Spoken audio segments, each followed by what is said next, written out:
Hi, I'm Carlo Mencatelli of Time2 Resources. In this video we will look at how to calculate and interpret index numbers. Qualifications will look for you to demonstrate one of 9 quantitative skills. In business, QS4 is the ability to interpret index numbers. In economics, QS5 is the ability to calculate and interpret index numbers. Weighted index numbers are covered in a separate video. An index measures changes in a representative group of data. Common examples are the Retail Price Index to show changes in the rate of inflation, or the Financial Times Stock Exchange FTSE 100 to show changes in share prices of the top 100 PLCs measured by market capitalisation. Indices are commonly used in order to analyse raw data. An index number is one that shows the variation in value between two figures, one of which is the base number, normally given a value of 100 or 1000. We can use index numbers to make comparisons over time. We call this time series analysis, a sequence of values measured over the same time intervals. We can also use it to compare data over the same time period. We call this cross-sectional analysis. Index numbers are easier to interpret than large numbers. This can be seen with the following example. Here we have population growth in country X. Our starting point is year 1. We call this the base year. The base year will often have an index number of 100. To work out the percentage change from year 1 to year 2, we use the formula change in value divided by original value times 100. In this example, we have rounded the answer up to get 61%. An index number is a reflection of the difference in value between variables.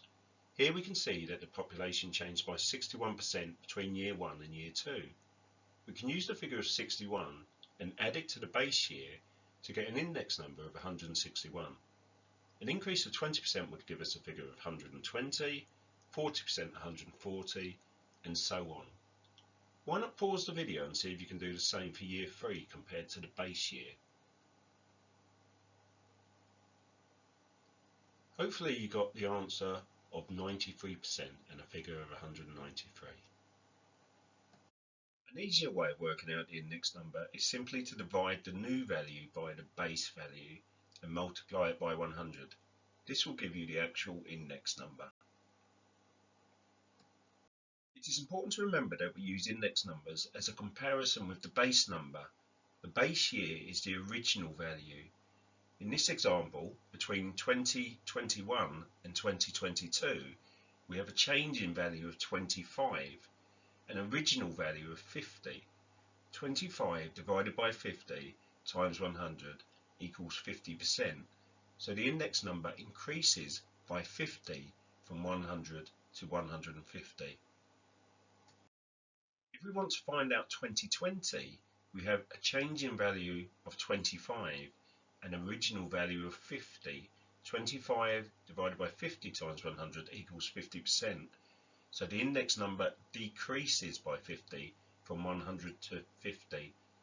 A common mistake that students make would be to take 2020 as the original value. This will give 25 divided by 25 equals 100%. So the 2020 index number would have been 100, which is clearly incorrect. We measure data against the base period. Here we want to find the price index for 2021 and 2022 relative to the base year. We know the base year is 2020 as this is when we have the base number of 100. See if you can work out the price index for 2021 and 2022.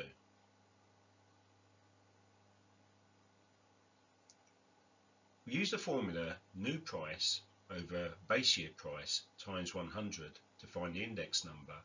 So for 2021 we have £17 divided by £10 times 100 will give us an index number of 170, and for 2022 £15 divided by £10 with an index number of 150. So far we have used what we call fixed index numbers, where we compare a figure to the base number. The use of a base year limits the usefulness of the overall data set. However, chain-based index numbers are are based on the preceding time period, for example the previous year. Using the formula new price divided by original price times 100 will give us a chain-based index number. Can you work out the chain-based index number for 2022 from 2021? Hopefully you got the figures. £15 divided by £17 times 100 would give us a chain-based index number of 88. In the exam we will be given information requiring interpretation of index numbers. Here we can see price index numbers for inflation using time series analysis with a base year of 2015. We can see that between 2015 and 2019 the rate of inflation rose by 7.8%. The rate of inflation in 2010 when compared with 2015 was 10.6% lower. The same information can be seen on the second graph. However, this gives us a view of the rate of inflation over a longer period of time. Our third graph shows the use of cross-sectional analysis. It compares productivity in the UK with that of other countries in 2016. Note that it does not tell us the value of productivity.